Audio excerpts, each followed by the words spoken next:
Comment soulager les douleurs chroniques? C'est le sujet que nous explorons avec vous, Nathalie Goujon. Vous qui êtes psychopraticienne, formatrice en thérapie brève et stratégique selon l'école de Palo Alto. Alors, il y a beaucoup de personnes qui viennent vous voir, souffrant de ces douleurs qui peuvent venir d'endométriose, de polyarthrite, de fibromyalgie ou même de tensions intérieures, on le comprend, psychologiques, de traumatisme. Il y a beaucoup de causes à ces douleurs chroniques. Alors, on va prendre l'exemple d'Anne-Sophie. Elle, c'est une ancienne championne en équitation. Oui. Et elle vient vous voir pourquoi ? Elle vient me voir parce qu'elle est désespérée depuis plusieurs années. Dès qu'elle fait quelque chose, elle se fait mal. Et elle dit, j'arrête pas de casser de partout. Elle dit donc qu'elle a eu une chute en concours complet où elle s'est fait mal. En concours hippique, donc. Oui, elle est tombée du cheval, c'est ça ? Elle est tombée avec son cheval en fait. Rien de finalement très grave, sauf qu'elle termine dans un corset. Et du coup, pendant plusieurs mois, elle peut plus du tout monter à cheval, évidemment.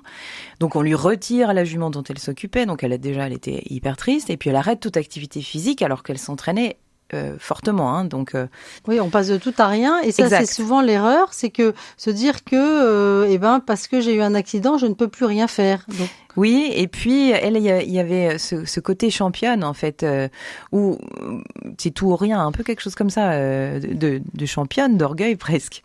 Et du coup, qu'est-ce que vous allez lui proposer, Nathalie ?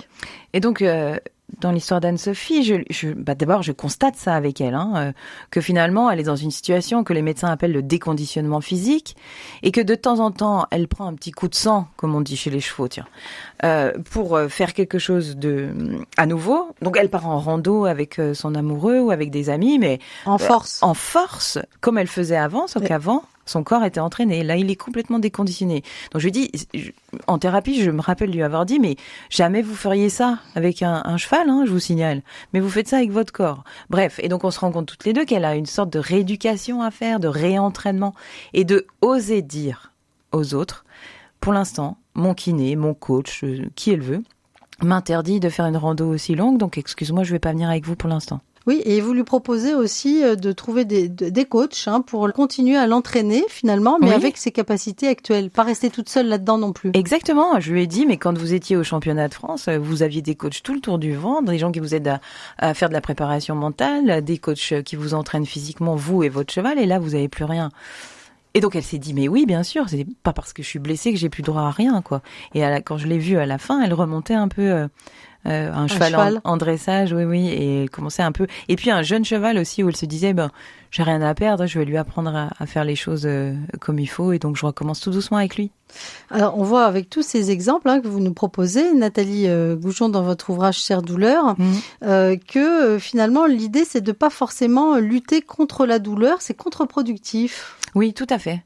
C'est tout à fait contre-productif parce qu'on va s'énerver ou on va se crisper physiquement. C'est-à-dire les médecins me disent mais c'est logique ce que tu fais puisque quand on est en colère alors on se crispe, du coup on a encore plus mal.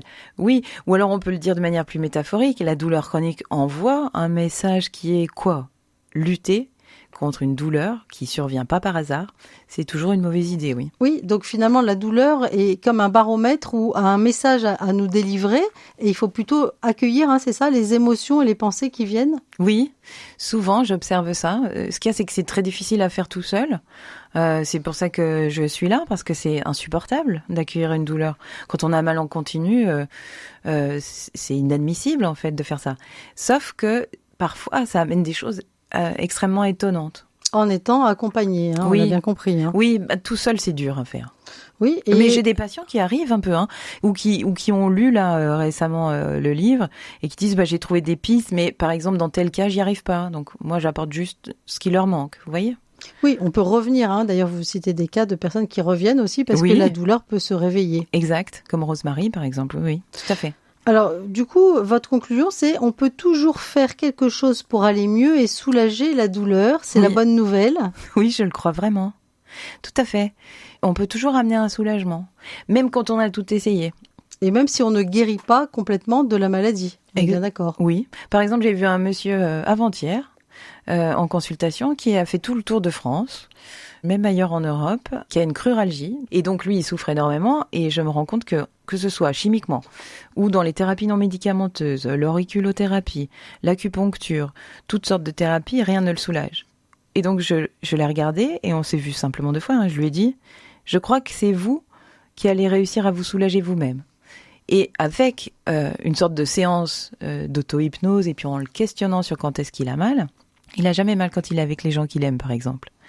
En le questionnant, on a trouvé des pistes de soulagement ensemble et c'est lui qui va le faire tout seul. Eh bien, un grand merci de nous avoir fait découvrir un peu mieux cette méthode de Palo Alto qui accompagne la douleur et permet de la soulager. Oui. On se plongera aussi dans votre ouvrage Chère douleur, la thérapie brève pour soulager les douleurs chroniques, qui est paru chez Solar Éditions. Merci Nathalie Goujon. Merci beaucoup à vous.